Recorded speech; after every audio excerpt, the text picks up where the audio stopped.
Chapter 8 7:30 a.m. That last video recording was the most pessimistic so far.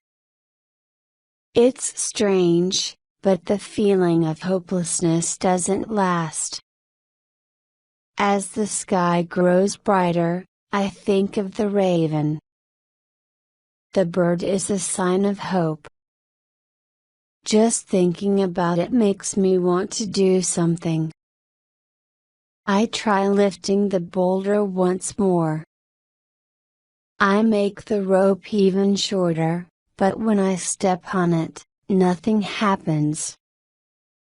I do everything I can to make it work. I push, jump and shout as I put all my weight onto the rope. It's still no good. The boulder doesn't move a millimeter. I step down and lay my head on the boulder. I feel like crying but I can't. There's not enough water in my body to produce any tears. But there's still the knife. It's lying open on top of the boulder. Suddenly, I know what I'm going to do. Quickly, I put the tourniquet around my arm and tighten it. Then I pick up the multi-tool, open the shorter knife and push it hard into my arm. This time, the knife goes all the way in. I pull out the knife and look at the deep hole I've made in my right arm. I can't believe I've done this. It didn't even hurt and there's very little blood. I can see the bones in my arm through the hole. I will never be able to cut through them with only a small knife. It's time for a drink. I pick up the bottle and feel the last of the water disappear down my throat. I check the time. It's exactly 8:00 a.m. and all I have to drink now is urine. 8:30 a.m. The raven appears. It's 15 minutes late but I'm happy. I was beginning to think it wouldn't come. I feel happy and start thinking of all the wonderful times I've spent with friends and family. I remember a trip to Washington, D.C. with my sister, and another to Gettysburg with my dad. I also think of all the adventures I've had with different friends. The time passes quickly. Midday arrives without me realizing. I urinate into the camelback. Then I pour the clearer half of the urine into my water bottle. I throw the rest away. I have no idea how long anyone can survive on urine alone. At least drinking it wasn't as bad as I expected. It is now the warmest part of the day. This is the time I am most comfortable. I have found the best way to sit and feel calmer in the warm air. Perhaps help will arrive in time. If so, I will soon be as free as the raven. 3 hours later, I have reached the end of my third day trapped in the canyon. None of my plans of escape have worked. All I can do is stay strong for another night and hope for a rescue. I eat the last burrito. It is too dry to get down my throat, so I take a mouthful of urine. the urine tastes better at night because it's colder, but it's still going to be a long, hard night. On Wednesday morning, Brian after was at work in the shop. At 9:15, he called the unit to check if he had arrived, but he hadn't. Brian had waited long enough. He picked up the phone. Aaron's mother answered on the first ring. "Mrs. Ralston? Yes?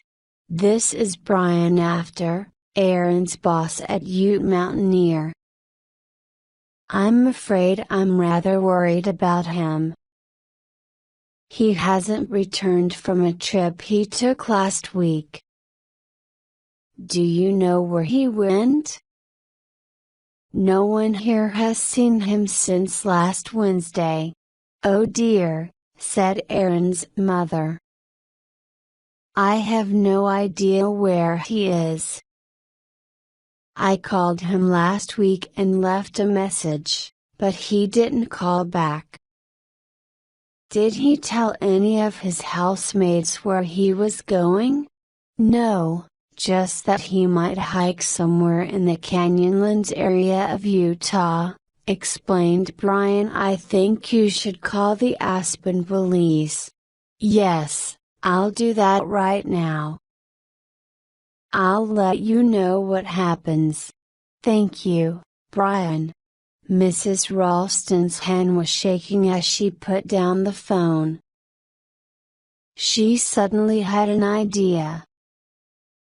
Perhaps Aaron had sent an email to one of his friends saying where he was going? She went to the computer. Aaron had an email address, but what was it? She found his name, but had to answer a secret question to read his emails. None of the answers she gave worked, but she kept trying. In the end, she guessed the correct answer and sent the information to Brian. After Brian had called the Aspen police, the head officer, Adam Kreider, started the rescue operation. He called Mrs. Ralston for the license plate number of her son's truck. Mrs. Ralston had written it down on a piece of paper. When she read it to Officer Kreider, she didn't realize it was wrong. Aaron had given it to her in a hurry and made a mistake. Officer Kreider called back and told Mrs. Ralston there was no record of that license plate. This left her with another problem. How could she find the correct license plate number? Brian after was having better luck. He had found a list of email addresses for Aaron's climbing friends. Perhaps they knew where he was. He wanted to check immediately, but he had to leave for Australia that day. He called Aaron's housemate Elliot and asked him to manage the store and rescue operation until he returned. Elliot agreed. When Elliot reached the store, he received a call from Mrs. Ralston. She wanted to check the license plate number she had given Brian. It was on his desk. Elliot checked as she read out the number. "Wait. Did you say 886, Mrs. Ralston?" "Yes." Brian made a mistake. He wrote down 888. "I'll call Officer Kreider and give him the correct number." By early afternoon, Elliot had received an email from Steve Pratchett, the most important of Aaron's climbing friends. Steve had climbed for many years. He often led rescue operations to find climbers lost in the mountains. Another friend, Jason, had sent Steve a list of all the canyons Aaron said he wanted to hike in Canyonlands. Steve called the Utah police for the area and spoke to one of the main officers, Kyle Eaker. Officer Eaker was very helpful. Steve gave him the latest license plate number for Aaron's truck and Officer Eaker sent his men out to look for it. They returned as night fell. There was no sign of the truck. Officer Eaker checked the number with the National License Office. There was no vehicle on record. Once again, the number was wrong. The bad news reached Aaron's mother. Then she remembered that Aaron was living in Albuquerque, New Mexico, when he bought the truck. The vehicle license office for the area was in Santa Fe. She called and an officer searched the records and found Aaron's name. The records showed his license plate number as NM846MMY. Finally, they had the correct number. The information was given to Officer Eaker. It was too late to continue searching that night. It would have to wait until the morning. "Wait for us, Aaron," Mrs. Ralston said as she went to bed. "We're coming." 2:00 a.m. The darkness seems unreal. In fact, I don't know what is real and what isn't anymore. I start to have visions. Friends suddenly appear in the canyon like silent ghosts and wave me towards them. I follow and find myself in some place I know from the past. They smile at me in a kind way, but they never speak. Because of their kindness, I am not afraid. I know they are protecting me. I am happy while the visions last. To me, they are real. It is only when they disappear and the cold and pain return that I know they are not. Then, shaking hard, I continue chipping at the boulder. After that, I sit again and it's not long before the visions return. During the second half of the night, I have visions of myself as a child. Sometimes I'm playing cards with my grandfather. Other times I am running across bright green fields with my friends. Something about the visions tells me that I have not given the people I care about enough attention. I'm always thinking of the things I want to achieve and not noticing other people. Now I realize that my love for friends and family is the main reason I want to escape. The thought of seeing them again is keeping me alive. I promise myself that if I can escape from here back to the people, I will be kinder towards them. The visions always include some kind of drink. It is usually something cold and sweet like apple juice or iced tea. Just as I am about to drink, the vision disappears and I wake up. Then I feel the cold and the pain of the rope against my legs. I stand up and begin my routine all over again. However, the visions tell me something: I am not ready to die. As morning comes on the 5th day, I feel sure I can still last a few more days. I don't know if this is true, but I'm still alive when the sun rises. The raven appears on time. The sound of its wings and the light in the canyon are beautiful. I watch its smooth flight, following the line of the canyon. I take out my camera and film as it disappears from view. Chapter 9. 10:30 a.m. I don't want to look at my watch.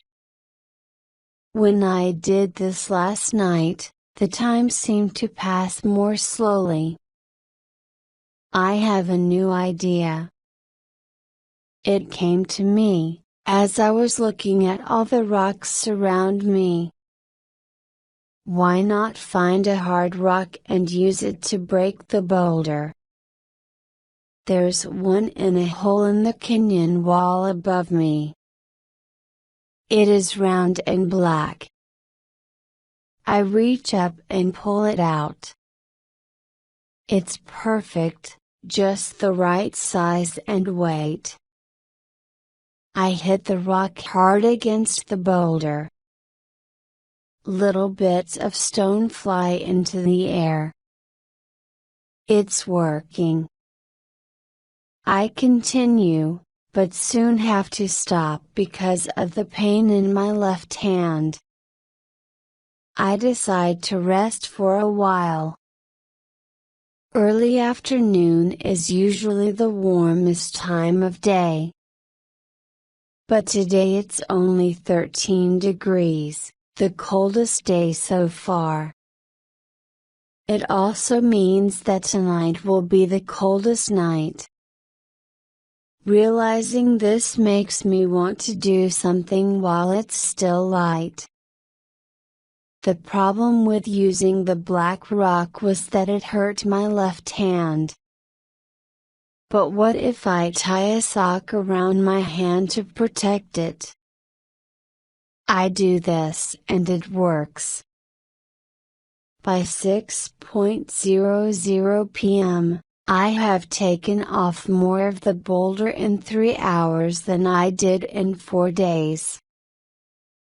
But it's still not enough.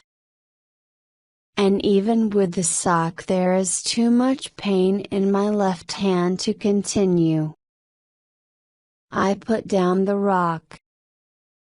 I feel sure I won't survive another night in the canyon.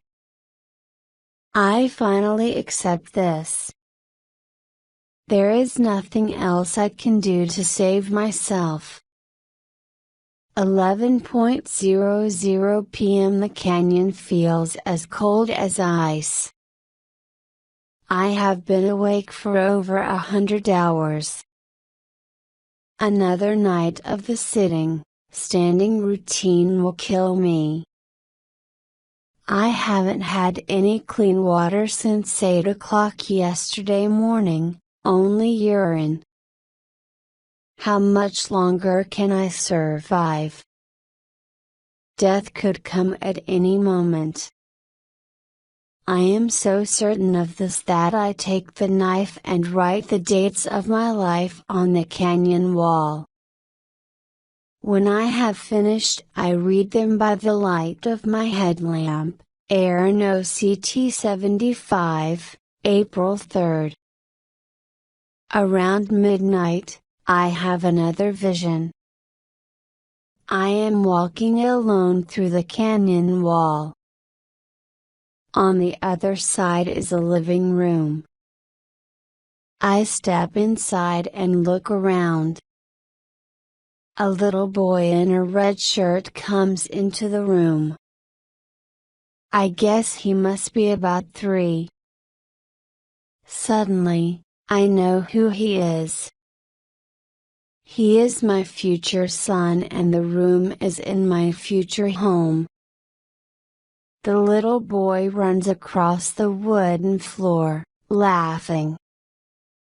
I pick him up with my left arm. My right arm has no hand. Then I put him onto my shoulder and he laughs even more.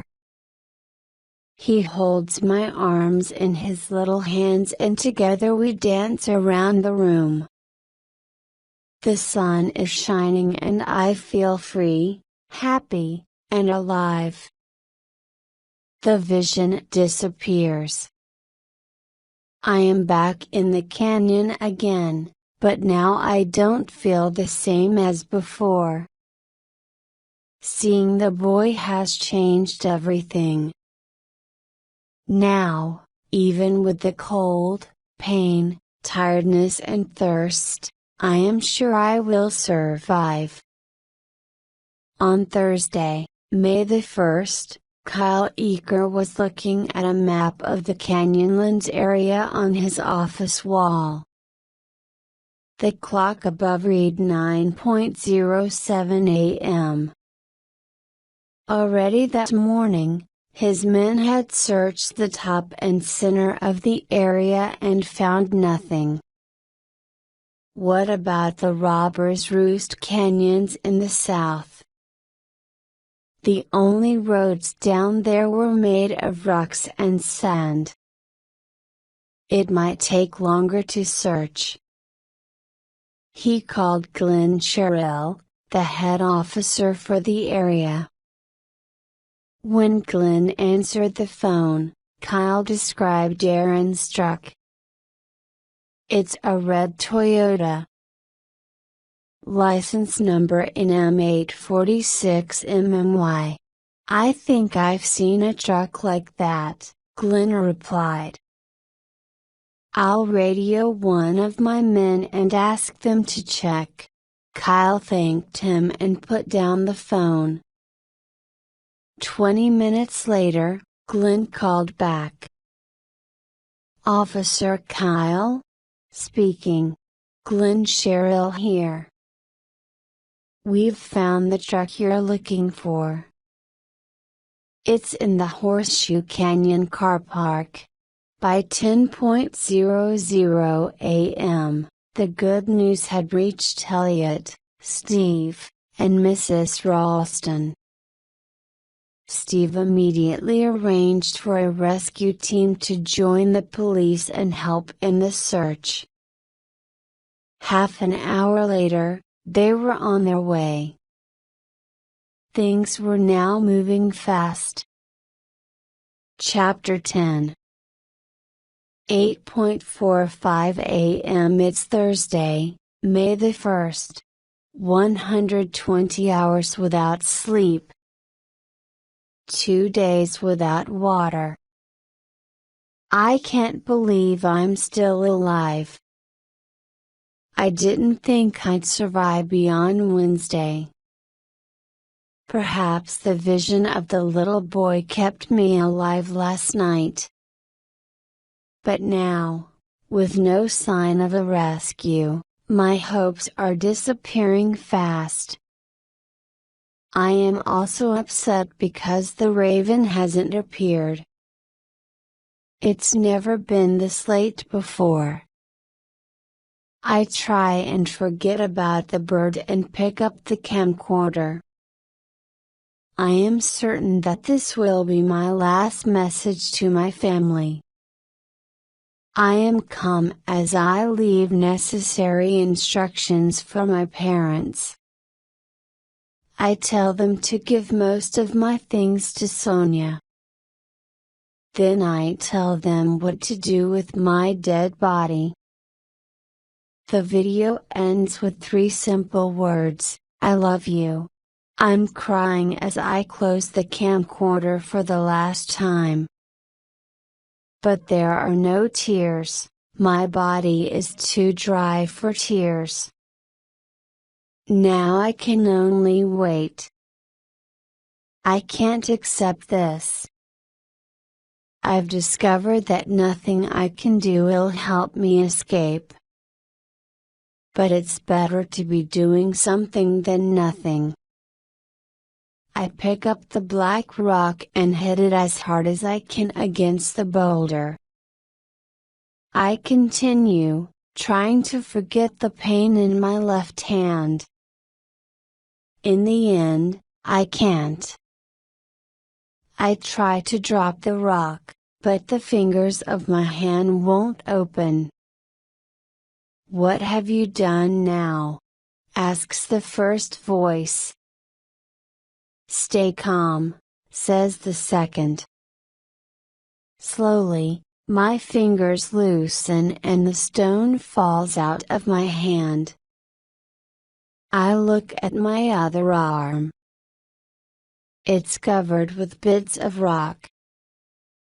As I'm removing these with a knife, I push too hard and the blade goes through the skin near my wrist. I don't feel anything. That part of my arm must be dead. My right hand died long ago. It's now a dark blue color. I push the knife through the skin of my thumb. There's a sound as some gas escapes, followed by a bad smell. The arm is poisoned and the poison will kill me. I don't want the arm to be a part of me anymore. I throw myself against the boulder. When I look at my arm, I see that it's in a strange position. That moment is like the sun coming out. I realize what it means. I can break my arm by using my own weight. That means I won't have to cut through bone anymore. I throw the whole weight of my body below the boulder. There is a loud noise. I keep going. There is a second loud noise. I've done it. I've broken both bones in my arm. I tie the tourniquet, take the knife and begin cutting. The only thing on my mind is escape, but the pain is terrible. I scream as I push down with the knife. For almost 1 hour the pain, screams, and cutting continue. 11:32 a.m. Finally, I feel the knife hit rock on the other side of my arm. I fall back with a single thought screaming through my head. "You've done it, Aaron. You're free. There's no time to lose." Blood is coming out of the end of my arm and it's a long walk back to my truck. I tighten the tourniquet. Then I tie my climbing bag on my arm to hold it. I tighten it around my neck and put my things inside. Before I leave, I take 2 pictures of the part of my arm still trapped by the boulder. Now I am ready to go. I can't walk straight. My body crashes from one side of the canyon wall to the other. I stop. My heart is going much too fast. I could still die at any moment. I make myself stay calm. What I need most of all is water. There might be some at the big drop rappel, but first I need to get there. It takes me 20 minutes. I stand at the edge and look down. It is just over 18 meters to the canyon floor. There are metal rings in the rock for climbers. I tie my rope to them and rappel down. With only one arm, this is not easy. For once, I am careful as I go down the rope. I reach the bottom and turn. On the ground in front of me is a pool of brown water. It's full of dead mosquitoes, but I don't care. I fill my bottle and drink 1 liter in a few seconds. I drink another and don't want to move. I just want to stay there for the rest of my life. That won't be long if you don't start walking. There are still 12 kilometers to go. The voice is right. I drink 1 more liter, slowly this time. Then I fill my bottle and the camelback and begin walking. Blood is coming out faster from my arm now.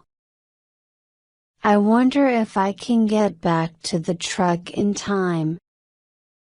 Things start to go wrong.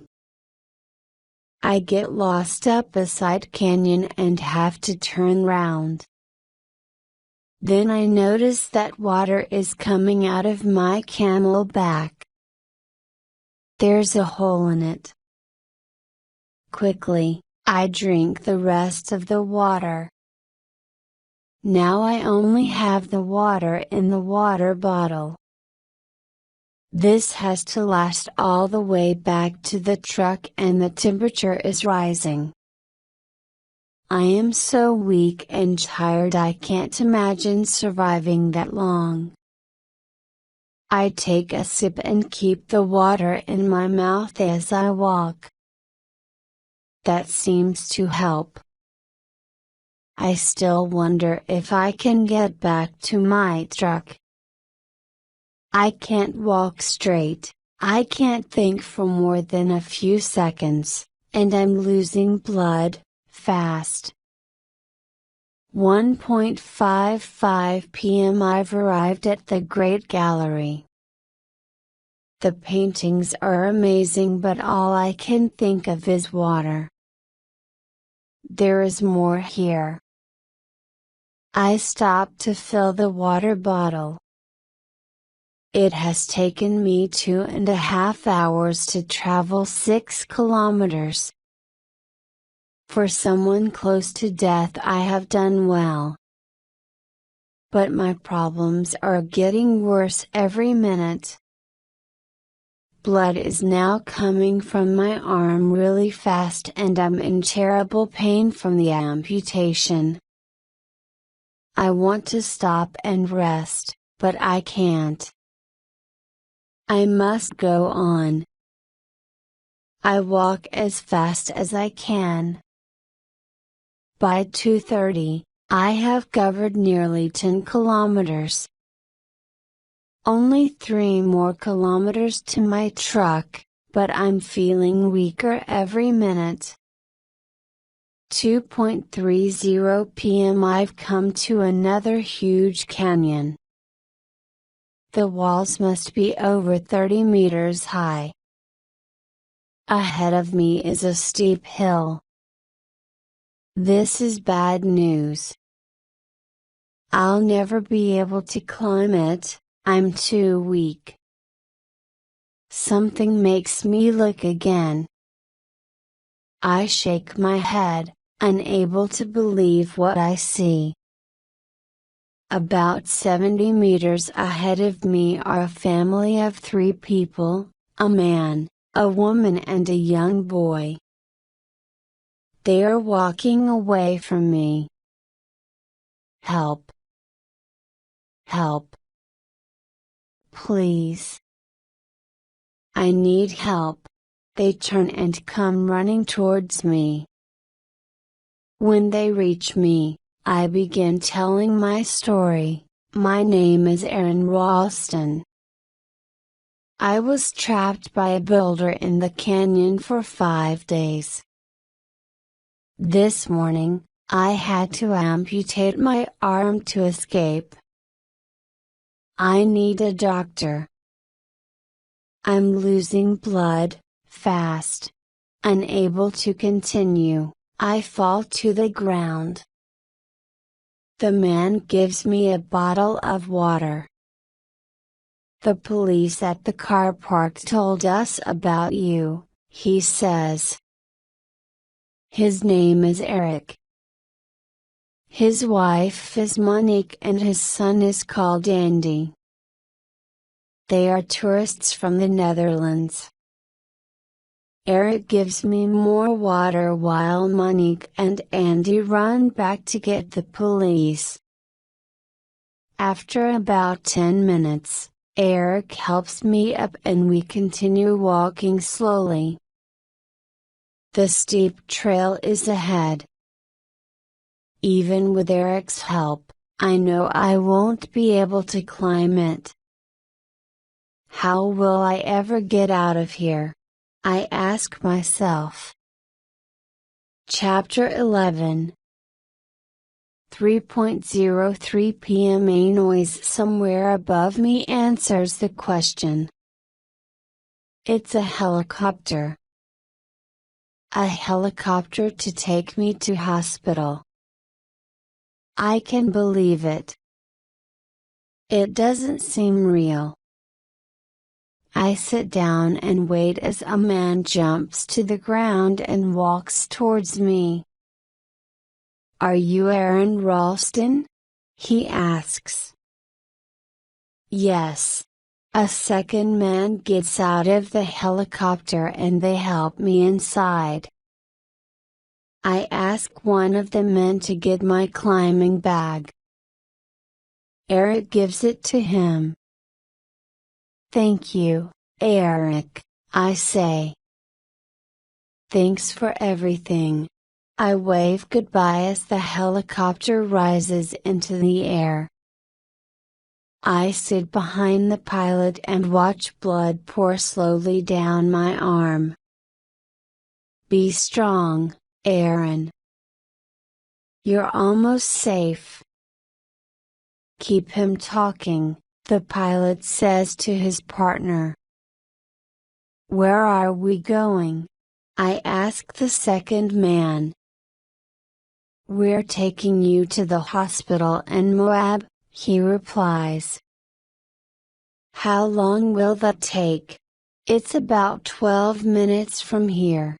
He asks me what happened in the canyon and I begin telling my story. By the time I finish, we're circling around Moab. I look down and see an area of green grass below. This gets bigger as we move down towards it. I realize we're landing in front of the hospital. A man who looks like a policeman is standing with two nurses in white coats on the hospital steps. The helicopter lands and the nurses carry me into the building. They put me in an empty room. The man walks in and introduces himself. Hi, Aaron. I'm Steve, and I'm a park ranger. As the nurses take off my shoes, I ask Steve to let my mother know that I'm okay and to arrange for someone to collect all the things I left at Horseshoe Canyon. I'll do that when we've finished here, Steve replies. He wants to know what happened in the canyon. Once again, I tell my story. It's the third time I've done this in 2 hours. When I finish, I can see that Steve wants to ask me a lot of questions. He doesn't get the chance. A doctor comes back into the room with a large needle. Wait. I say as she goes to put it into my skin. I have a problem with needles. I sometimes go into shock. I fell out of a chair once. The doctor looks surprised. You mean you're not in shock already? I don't know, I reply. Look, do you want this for the pain or not? Damn it, yes. I say. I continue talking to Steve as the needle goes into my arm. 3:45 p.m. I suddenly hear another man's voice. He sounds like a doctor. He pulls at the things over my right arm and asks Steve what they are. There are a couple of tourniquets under there, Steve replies. No, just one, I whisper. I look at the clock on the wall. It's 3:45 p.m. on Thursday, May the 1st. I realize that my nightmare has lasted for exactly 127 hours. It's my last thought before falling into a long, deep sleep. My rescue was only the first part of a long, difficult fight back to health. In that first month, I had 5 operations. I was also taking 18 different medicines a day. Most were for the pain and to fight the poison in my blood. While I was taking them, I couldn't do anything well. I couldn't sleep and my thoughts were unclear. After 10 days in hospital, I went home. A week later, I was back in hospital in Denver for my 5th and most difficult operation. The time I woke up after the operation was the lowest point after my escape. I felt terrible. I couldn't eat, I couldn't sleep and I was still in pain. Later, I discovered that I nearly died. However, by May the 25th, I was home to stay. The following weeks were difficult for my family. I was like a child again, unable to do anything for myself. Slowly, however, things got better. I was soon eating normal food and by the end of the summer, I was the same weight as before the accident. By this time, I had a prosthetic arm. I learned to use it quite well. I felt pleased. It wouldn't be long before I would be able to go climbing again. Of course, I didn't tell my mother that. On August the 31st, 4 months after the accident, I spoke at Sonia's wedding. 4 days later, I climbed Mount Moran in Wyoming with 8 of my friends. On October the 25th, 2 days before my 28th birthday, I returned to Blue John Canyon. Some friends, including Christy Moore, were with me. We filmed the place where the accident happened. Then, as the others made their way back to their vehicles, I stayed behind for a few minutes. Just before I left, I looked at the dates of my life on the canyon wall. I was wrong. My life didn't end in the canyon. Thoughts of the people I love had kept me alive.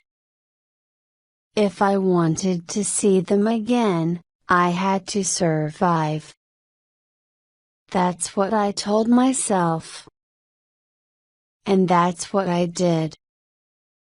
My accident changed my life. I know that even if I could travel back in time, I wouldn't change anything. I would still say goodbye to Megan and Christy and continue alone. I've learned a lot from that choice.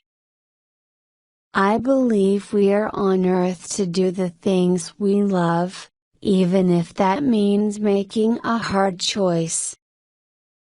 Sometimes, that means cutting out something and leaving it in the past. Saying goodbye to things from our past is also a new beginning.